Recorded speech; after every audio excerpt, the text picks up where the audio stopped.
कर लीजिए, आप किसी भी फील्ड में एक अपने करैक्टर को समझ लीजिए। आप, मैं कहता हूं, वो कहते हैं ना सक्सेस के पीछे भागने वाले को सक्सेस नहीं मिलती। जिस दिन आपने करैक्टर को धारण कर लिया, जैसे बहुत आपने अभिनेताओं को सुना होगा, एक्टर्स को सुना होगा कि मैं अपने करैक्टर में रहता हूं, सुना ना? आज अपने खुद मन से सोच के देखिए कौन कौन लोग हैं जो इस इंडस्ट्री के करैक्टर में रहते हैं।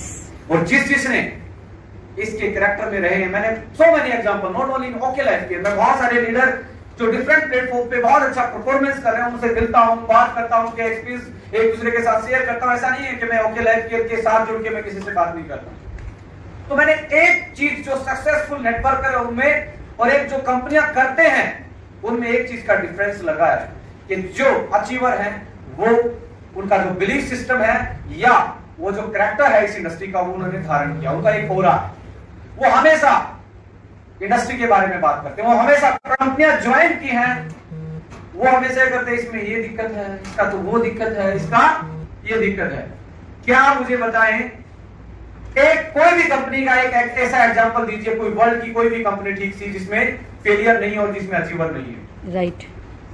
अचीवर का मतलब सोनम जी का यदि चेक आज पे आउट आज 25 लाख के लगभग है, बाजवा जी का यदि पे आउट आज 10 से 12 लाख के आसपास है, उनके लिए भी प्रोडक्ट सेम थे, उनके लिए भी प्लान सेम था, उनके लिए भी डीके साहब जी सेम थे, उनके लिए भी कंपनी की पॉलिसी सेम थी और आपके लिए भी सेम। यस।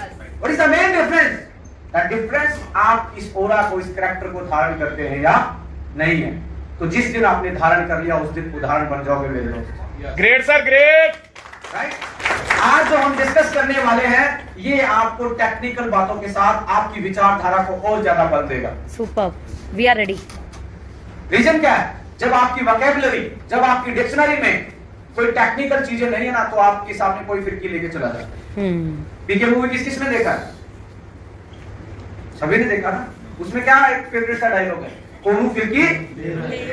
तो आप जब इस इंडस्ट्री में आते हैं तो सामने वाला अपोनेंट कहीं ना कहीं फिरकी लेता रहता है। कभी बिजनेस वॉल्यूम पे बात करेगा, कभी 2 लाख को बाइनरी पे बात करेगा, कभी बोलेगा आपका पॉइंट वैल्यू ये हो जाएगा। मतलब इसके जो नेटवर्क मार्केटिंग के जो पंडित हैं, यानी कि जो थिंकिंग टैंक है, वो कहीं ना कहीं विजनरी किसी ना किसी कंपनी के बारे में ऐसा फिरकी लेते रहते। तो जब तक आपको टेक्निकल नॉलेज नहीं होगा तब तक कोई ना कोई आपको ऐसे ही गुमराह। आज हम उन सारी चीजों को डिस्कस करेंगे कि ओके लाइफ केयर एक्चुअली में कैसे इसका जन्म हुआ, कहां पे इसने क्या स्ट्रेटजी प्लानिंग की और आने वाले जो अगले 3 से 4 साल है कंपनी क्या करने वाली है और इसमें आप कहां पे अपने आप को फिट कर सकते हैं। ग्रेट। प्रोस्पेक्टिंग पावर जो होती है, देखिए दुनिया में मेरे से कोई ये पूछे कि एक आदमी के पास सबसे ज्यादा कीमती चीज क्या होती है? किसी के लिए धन हो सकता है, किसी के लिए बड़ी गाड़ी हो सकती है, किसी के लिए घर हो सकता है। पर मैं हमेशा एक चीज में बिलीव करता हूं कि जिसकी अर्निंग एबिलिटी तगड़ी है, क्या है? अर्निंग एबिलिटी जिसमें जिस आदमी ने डेवलप की है, क्योंकि एक दिन फिजिकल चीजें, यानी कि जो आपका ज्ञान है, ज्ञान किस चीज का? कमाई करने का ज्ञान, कमाने का ज्ञान। बिजनेस में तो क्या होता है? अर्निंग एबिलिटी जिसने डेवलप की है वो किसी भी प्लेटफॉर्म पे सक्सेसफुल हो जाता है। इंपॉर्टेंट क्या है?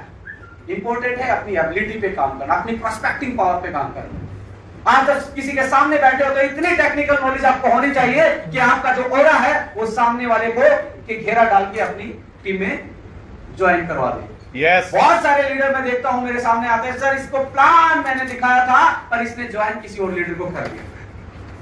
किसने फील किया? पता ना, प्लान आपने दिखाया दूसरे लीडर को ज्वाइन कर लेते हैं। वो ओके के लिए तो रेडी था पर आपके साथ ज्वाइन क्यों करेगा, ये उसके लिए इंपॉर्टेंट एक सवाल या निशान आप छोड़ते हैं। रीजन क्या है? आप अपना बिलीफ सिस्टम उसमें डाल नहीं पाते। वो आपके साथ जब वो काउंसलिंग करता है तो आपकी जो विचारधारा है वो उसको बिलीफ नहीं देते कि इस आदमी के साथ में सक्सेस हो सकता है। राइट? तो एक ऐसा अपने ऑरा क्रिएट करें, टेक्निकल नॉलेज का, विचारधारा का, एक सच्चाई का, कि आदमी आपके साथ बैठे आपका ही हो जाए। राइट? तो ये सारी चीजें आज इस ट्रेनिंग में हम डिस्कस करने वाले हैं कि हम अपनी विचारधारा को, अपनी प्रोस्पेक्टिंग पावर को, अपनी कंपनी की यूएसपी को, प्रोडक्ट की यूएसपी को कैसे एक्सप्लेन करेंगे कि सामने वाला इंसान हमारी टीम में बेटर तरीके से काम कर पाए। तो कितने लोग हैं सुनने के लिए? सारे तैयार हैं? धारण करने के लिए कितने लोग बैठे हैं? देखिए सुनने के लिए तो सभी बैठते हैं क्योंकि कान तो मैं बंद करूंगा नहीं। धारण करने के लिए बैठिए।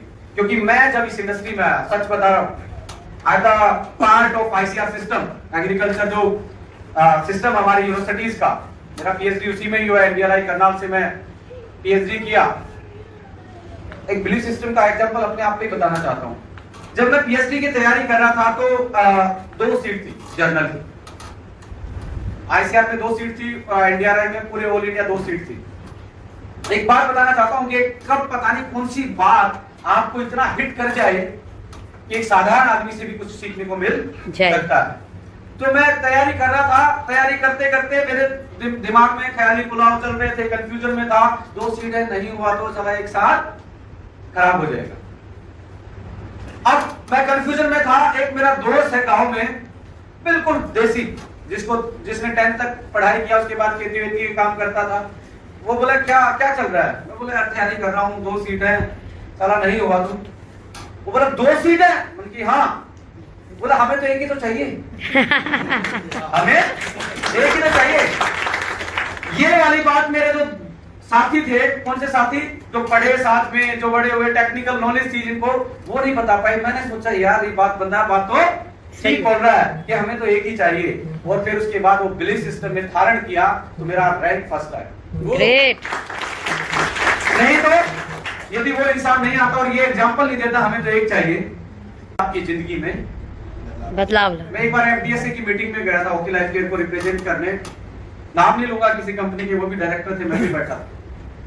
बोले विक्रांत भाई, डॉक्टर साहब, हम नेटवर्कर जात हैं, चला हमें कोई नहीं हरा सकता जब तक हम खुद नहीं हारना चाहते।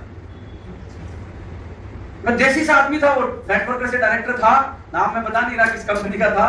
पर उस दिन के बाद मुझे समझ में आया रियल में नेटवर्कर जो होते हैं वो एक अलग क्लास के आदमी होते हैं। वाह। जब तक वो हारना नहीं चाहते तो उन्हें कोई हरा नहीं सकता। यानी कि यदि आप जीतना चाहते हैं तो आपने अपने हिस्से की लड़ाई खुद लड़नी पड़ेगी, राइट?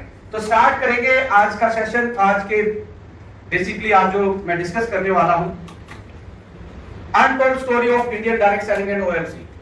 ओके लाइफ केयर की स्टोरी 4 साल की क्या रही है और इस इंडियन डायरेक्ट सेलिंग के 25 साल कैसे बीते हैं, कैसे कैसे प्लानों में डेवलपमेंट आया, किस सोच के साथ प्लान आए। आज आपको कोई कंफ्यूजन कर देता, परफॉर्मेंस बोनस ये है, असाइनमेंट ये होती है, मल्टीलैटराइजेशन होता है, ये सारी चीजें कहां से जन्म लिए, ये मैं एक कंप्लीट आप लोगों के लिए एक स्टडी लेके आया हूं। एक रिसर्चर का काम यही होता है कि पिछला रिव्यू ऑफ लिटरेचर पढ़ के उसको बताया कि एक्चुअली में इंडस्ट्री इस नक्शे कदमों पे चली, राइट?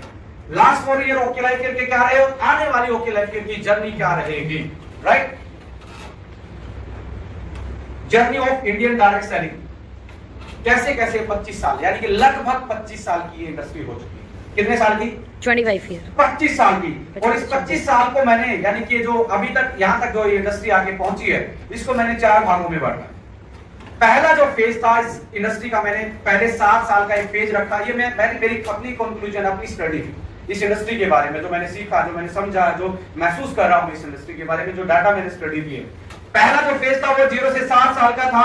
दूसरा फेज था जो 7 से 15 साल का था। और तीसरा फेज 15 से 22 साल का। और 22 साल से जो अभी 3 से 4 साल का फेज रहा है, मैं चौथा रिवॉल्यूशन। मैं पिछले 2 साल से बोल रहा था कि okay life care can be A fourth revolution of super Indian direct selling. और वो आज वो बिलीफ सिस्टम जो मेरा था आज वो दिख रहा है। यस। आज वो गुजराती की आवाज दिल्ली तक पहुंच रही है। यस। पहुंच रही है, नहीं पहुंच रही है? जी। तो मैं कहना चाहता हूँ, ये जिस दिन आपने एक बार समझ लिया ना, अगले 15 मिनट का ये टॉपिक है, भाई साहब जो फिर लेता है ना, उसके आपके पास वो जवाब होगा टेक्निकली कि उसका मुंह बंद करवा के आप उसको एक कॉन्फिडेंस के साथ आंसर दे पाएंगे, राइट? ग्रेट। 4 फेज, यानी कि 22 साल से जो 25 साल का सफर, यानी कि 3 से 4 साल का सफर कौन सा कैसे रहा? फर्स्ट फेज में क्या हुआ? इंटरनेशनल कंपनियां आई, मैक्सिमम इंटरनेशनल कंपनियां आई। मैं स्टेज से भी नाम लेता हूँ, आज भी चल रही है एमवे जैसी कंपनी, बहुत अच्छी कंपनी है। प्रोडक्ट बहुत अच्छे हैं।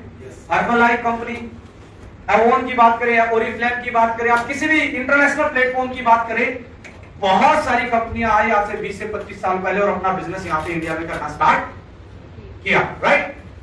और उनके स्ट्रॉन्ग पॉइंट क्या थे? उनके पास एजुकेशन सिस्टम बहुत बढ़िया था। आज एमवे वाले आज भी ग्रिड के कसमे वादे खाते हैं।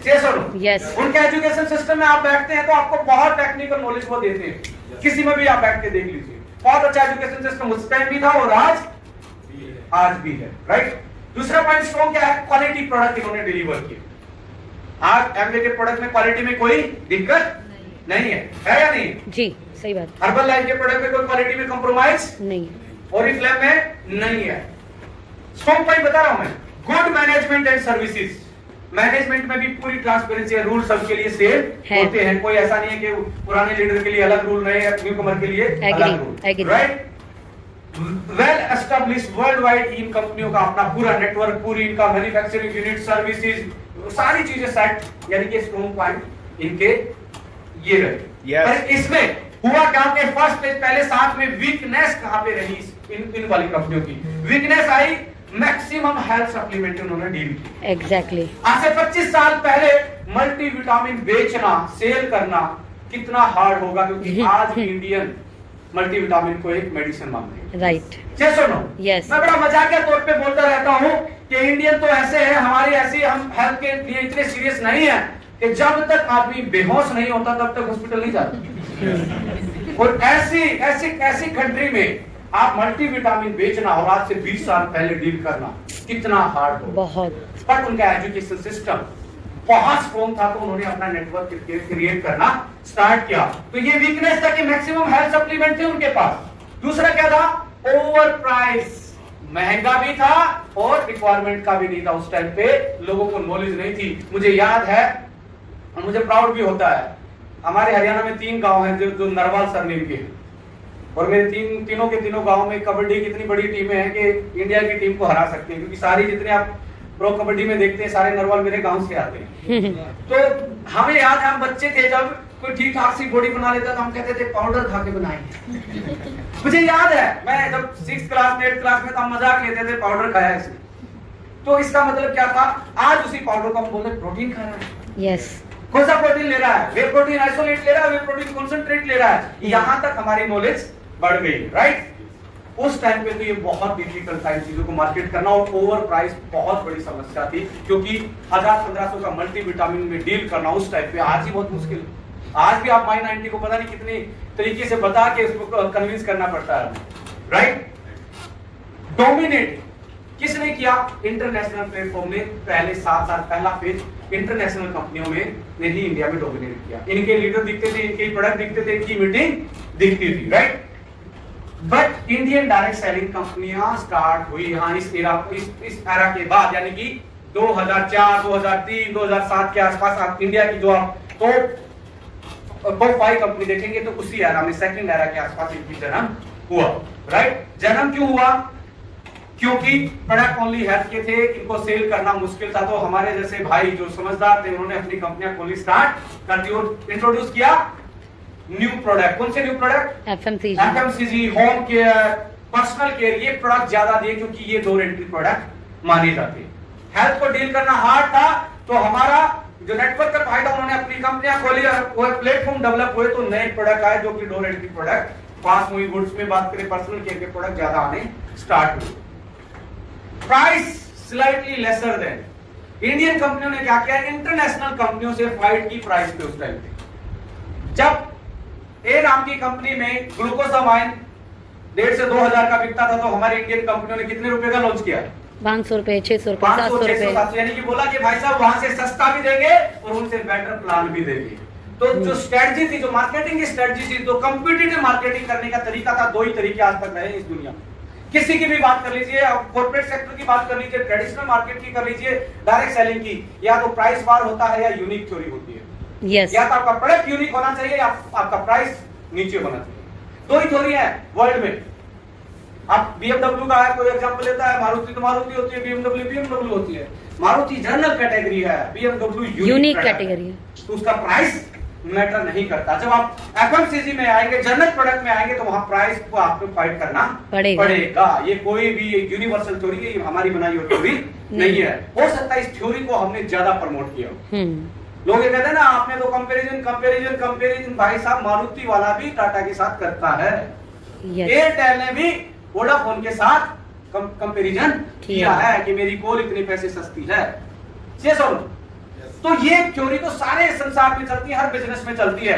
ऐसे ही हमारी इंडियन कंपनियों ने भी बाहर की कंपनियों के खिलाफ प्राइस कम करके एक प्राइस मार्केट में, यानी कि प्राइस वार छेड़ा आज से 10 से 12-15 साल पहले, सेकंड फेज में।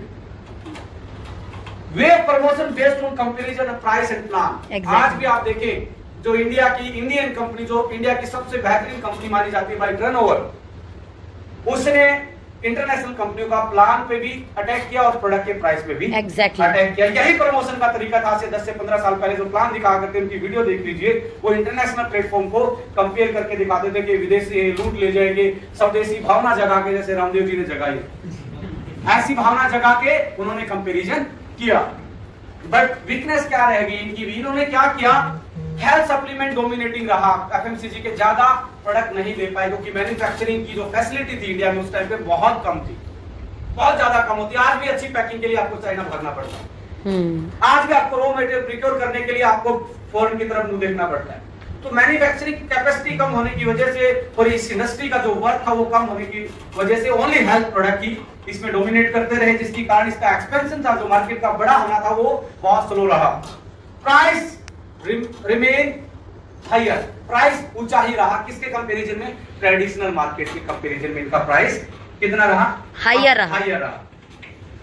Lack of education and skills, product promotion out of focus, product से फोकस हटा दिया, ओनली ड्रीम बिल्डिंग पे काम करना स्टार्ट किया। रीजन बता रहा हूं, ये नेटवर्कर की कमी नहीं है। स्टोरी सुनाना, ड्रीम बिल्ड करना या सपने दिखाना, ये नेटवर्कर ने ही गलत किया है। उस टाइम पे इस इंडस्ट्री में कोई बिलीव ही नहीं करता, उस टाइम पे इस इंडस्ट्री का कोई वर्चस्व ही नहीं था। तो इसलिए हमारे जो लीडर थे बेचारों ने जो वे ऑफ प्रमोशन का जो तरीका था ना, वो ड्रीम बिल्डिंग का, ट्रस्ट बिल्डिंग का, स्टोरी टेलिंग का एक ड्रीम बिल्ड करके इस इंडस्ट्री में लाना स्टार्ट किया, क्योंकि कोई आना नहीं चाहता था, रियल बातें कोई सुनना नहीं चाहता था, तो ड्रीम बिल्ड करना पड़ता था।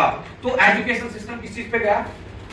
Dream building, dream building. किसी ने कार बुक छाप के दिखाई, किसी ने बड़ी रैंक दे दिया, पे आउट की बातें नहीं हुई, ओनली ड्रीम बिल्डिंग की बात हुई। तो धीरे धीरे इंडस्ट्री आगे बढ़ रही थी। तो लैक ऑफ एजुकेशन की वजह से भी हमारी इंडस्ट्री का जो एक्सपेंशन होना था वो इतना बड़ा नहीं हो पाया। Focus on dream and opportunity selling instead of product. हमने क्या बोला? प्रोडक्ट कुछ भी हो सर, हाई डेली दे दीजिए। एक टाइम ऐसा क्या था? प्रोडक्ट कुछ भी हो, मुझे हाई बिजनेस वॉल्यूम दे दीजिए, मैं तो सोने को, मिट्टी को भी सोना बना के बेच दूंगा। क्योंकि इतना कॉन्फिडेंस था हमारे डिस्ट्रीब्यूटर का, बिलीफ सिस्टम और उनका जो ड्रीम था इतना स्ट्रॉन्ग था, वो कुछ भी बेचने की कैपेबिलिटी रखते थे, राइट। बट इसमें क्या हुआ? सेकंड फेज में भी इंटरनेशनल कंपनियां ने ही डोमिनेट किया, पर इंडियन कंपनियां भी फ्लरिश होना स्टार्ट हो गई इस टाइम। जैसे ही थर्ड फेज आता है, थर्ड फेज में हुआ क्या? इंडियन कंपनियों ने इंटरनेशनल कंपनियों को पछाड़ दिया, by turnover wise, by achievement wise, by number of product wise, services wise, Indian कंपनियों ने उनको टेक ओवर कर दिया। आज यदि किसी की बात की जाए तो सबसे ज्यादा टर्नओवर किस कंपनी का? इंडियन कंपनी का। तो इसमें हुआ क्या?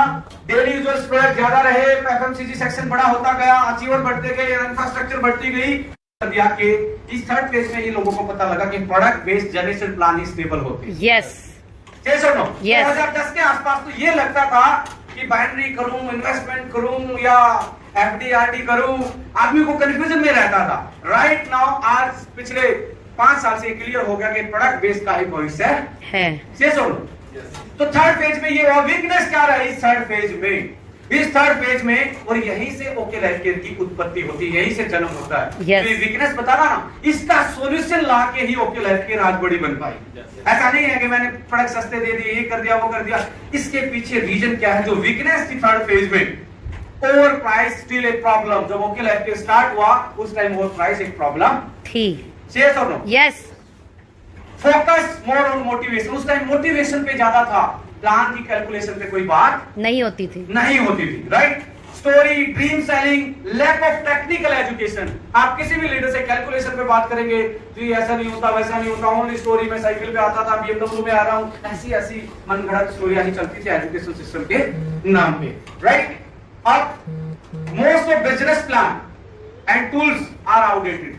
मैं यहाँ पे एक आपको छोटा सा एग्जांपल देना चाहता हूँ। जो हमारे इकोनॉमिक्स का लॉ होता है, लॉ ऑफ डेप्रिसिएशन, राइट। गाड़ी ली, उसका 2 महीने के बाद बेचेंगे तो डेप्रिसिएट होगी ही बिकेगी। आज से 10 से 15 साल पहले 100 रुपए के नोट पे गांधी जी का फोटो था जी। आज भी, पहले भी गवर्नर के साइन थे, आज भी हैं।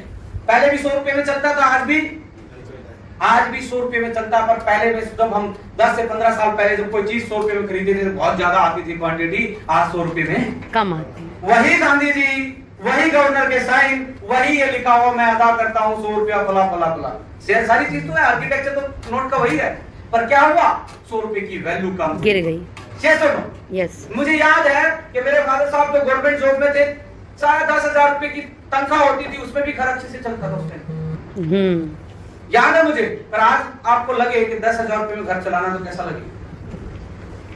वही मशीनरी है, वही गवर्नर के साइन है। रीजन क्या है? लॉ ऑफ डेप्रिसिएशन सारी जगह भी होता है।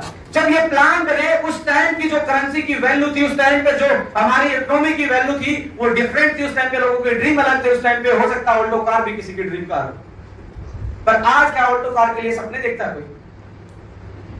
आज हमारी ये छोटी कारें या छोटी व्हीकल, मुझे याद है बाइक के लिए हमारे ड्रीम होते थे कि 10th में इतने नंबर लाओगे, 8th में इतने नंबर लाओगे। पेरेंट्स ऐसे ही हमारे ड्रीम बिल्ड करते रहते थे, राइट?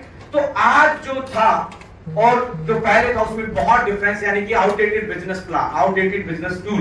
इन बिजनेस प्लान में आप कितना भी सेल करके डाल लीजिए निकलेगा कम।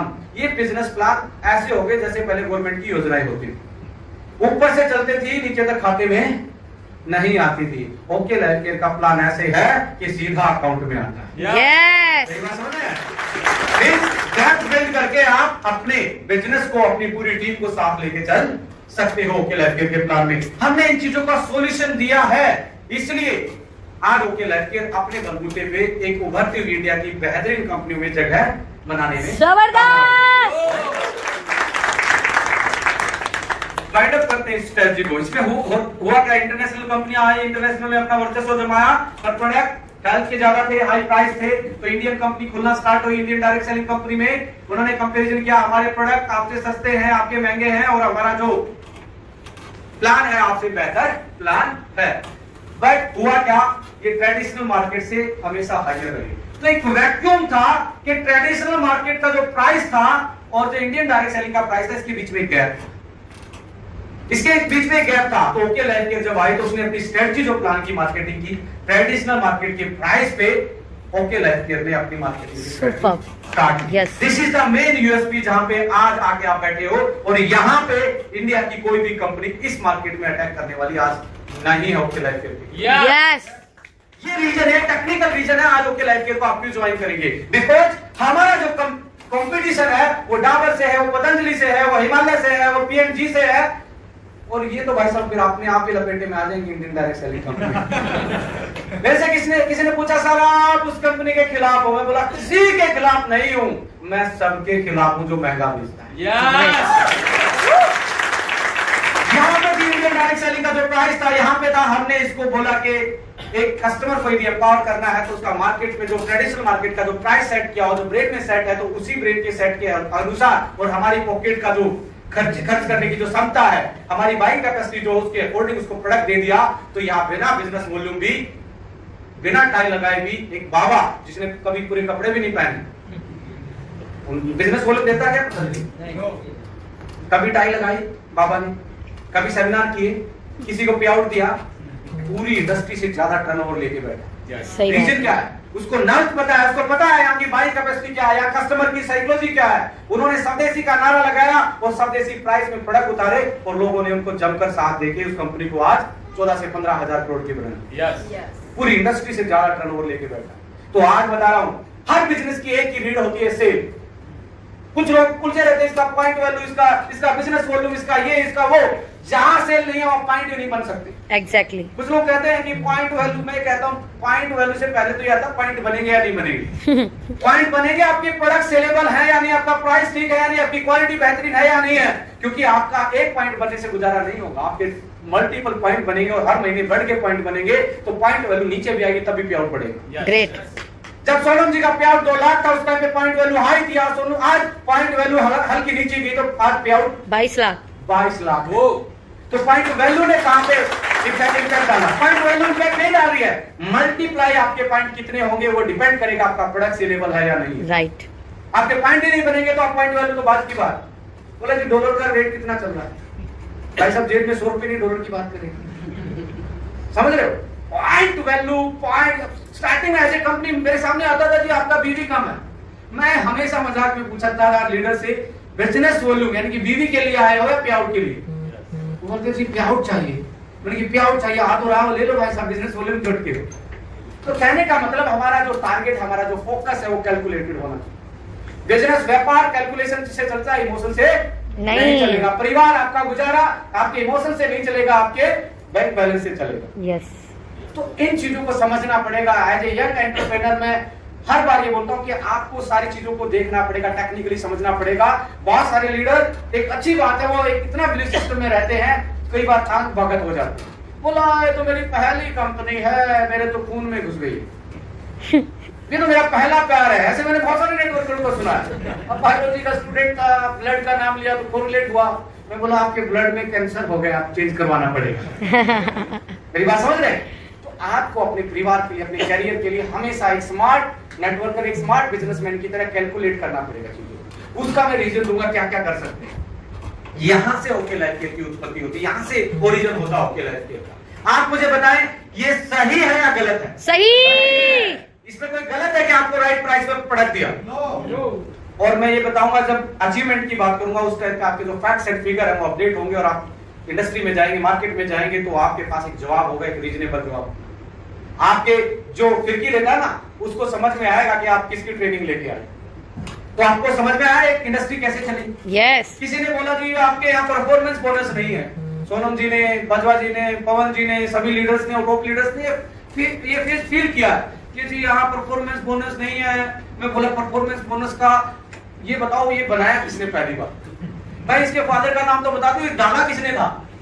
वो किसी को नहीं मिला, ना गूगल बता रहा ना। ये हुआ क्या था, आज से 15 साल पहले हमारी इंडस्ट्री के पास कंज्यूमर बेस नहीं था। तो कंज्यूमर बेस नहीं होने की वजह से हम प्लानों में, जो पुरानी कंपनियां थी क्या करती थी, परफॉर्मेंस बोनस को डाल दिया करती थी कि वो खरीदारी से इनकम आएगी, खरीदारी मनी बैक आएगा। तो मनी बैक नहीं आया, मनी जाता रहा। क्यों? क्योंकि मनी ओवर प्राइस में निकलता रहा। बैक कहां से आएगा? ये पहले ज्यादा ले रहा था, सही बात वो बैक के चक्रों में वो परफॉर्मेंस बोनस डाल दिया।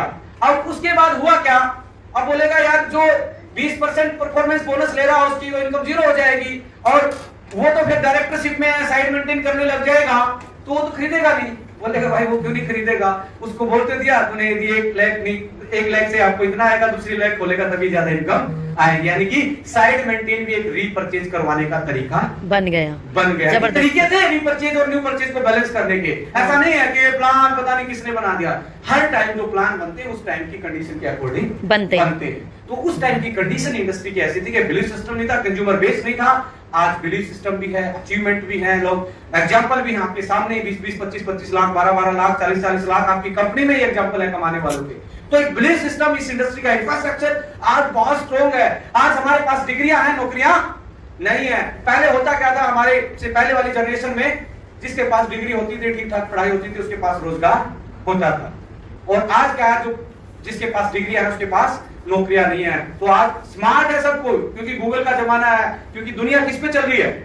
एप्स पे या एप्स पे? एप्स पे चल रही है, एप्स पे, क्योंकि आज हर कोई एप्स निकालने को बिना किसके आते नहीं है। एप्स पे चल रहे हैं हम, यानी कि टेक्नोलॉजिकली साउंड है हम। तो हमें आज कहने का मतलब एक ही है कि हमें सोचना पड़ेगा कि एक्चुअली में आपके लिए कौन सा बेहतर प्लेटफॉर्म है। क्या आप किसी के अंधभक्ति में अपने परिवार के खिलाफ, तो अपने करियर के खिलाफ खिलवाड़ तो नहीं कर रहे हैं, राइट?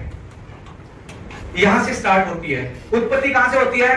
Price war. यहां से, क्योंकि ये प्राइस ज्यादा था, ये ट्रेडिशनल मार्केट का प्राइस कम था। तो ओके लाइफ केयर की शुरुआत कंज्यूमर एम्पावरमेंट की साइकोलॉजी से होती है।